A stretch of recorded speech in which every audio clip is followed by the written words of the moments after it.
नमस्कार दोस्तों, आप देख रहे बोलते हुआ न्यूज। हरियाणा में नारनौल के रामबास गांव में जमीनी विवाद को लेकर आज शाम को दो गाड़ियों में आए लोगों ने फायरिंग कर दी।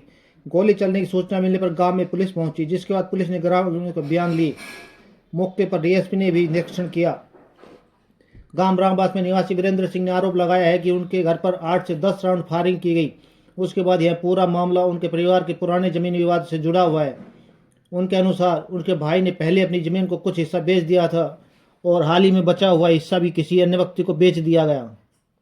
इसी जमीन को लेकर विवाद चल रहा था। वीरेंद्र सिंह का आरोप है कि जमीन पर कब्जा लेने की नीयत से कुछ लोग खेत में पहुंचे और वहां खड़ी सरसों की फसल को नुकसान पहुंचाया। जब वे खेत में मौजूद नहीं मिले तो आरोपी सीधे उनके घर पहुंच गए और वहां अंधाधुंध फायरिंग कर दी।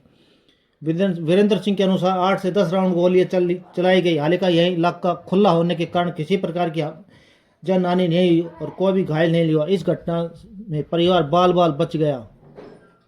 घटना की सूचना मिलते ही डीएसपी भारत भूषण पुलिस बल के साथ मौके पर पहुंचे। उन्होंने फायरिंग से खोखे हुए अन्य सबूत एकत्र किए। वीरेंद्र सिंह ने थाने में लिखित शिकायत दर्ज कराई। पुलिस अधिकारी का कहना है कि मामले में गंभीरता से जांच की जा रही है और दोषियों के खिलाफ सख्त कार्रवाई की जाएगी। मेरा नाम वीरेंद्र सिंह है, गांव रामबास है। आज मैं जो ये जमीन जो बा रहा हूँ, ये मैं मेरे बाप के टाइम से बा रहा हूँ। मेरे भाईचारे का जो हिस्सा होगा उसने पहले बेच दी थी, अब दोबारा बेच गया वो अपना हिस्सा। कुछ जो बच रहा था वो उसका कब्जा लेने के लिए कोई लोग आए थे। उन्होंने फिर वो जमीन भी मेरी सिरसू खड़ी बा गए और मैं वहां नहीं गया। वो मेरे घर पे आके और मेरे ऊपर 8 से 10 राउंड गोली चलाई। मैं जानता नहीं था उनको। मेरे गांव के 3 बंदे साथ थे उनके। तो जो फायरिंग हुई है उस फायरिंग में कोई हताहत भी हुआ आपको? नहीं लगी तो किसी को नहीं। यहाँ क्योंकि खुला सा इलाका है, मैं बाहर रहता हूँ गाँव से। मौका मुआयने पे पुलिस आई, पुलिस क्या कर रही है?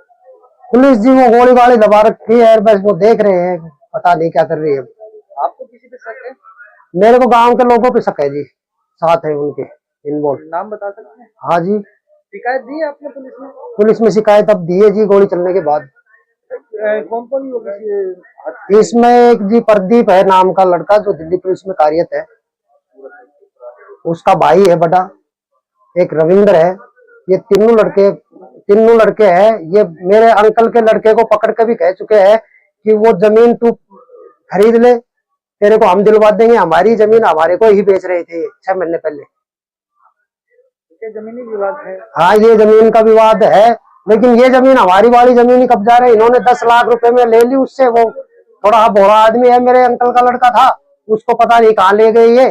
जिस दिन से वो यहाँ गांव में भी नहीं है, जमीन बेचने के बाद पता नहीं वो कहाँ रहता है कहाँ नहीं, हमें नहीं पता उसका। पुलिस प्रशासन मौके पे है, आप मदद की गुहार लगा रहे, क्या कहेंगे? हम तो सर यही कहेंगे कि हमें मदद मिलनी चाहिए, आगे भी सेफ्टी मिलनी चाहिए। मैं तो गाँव से बाहर रहता हूँ और मेरे साथ ऐसा हादसा न हो। मेरा एक ही लड़का है, वो फौज में आर्मी में कार्यरत है।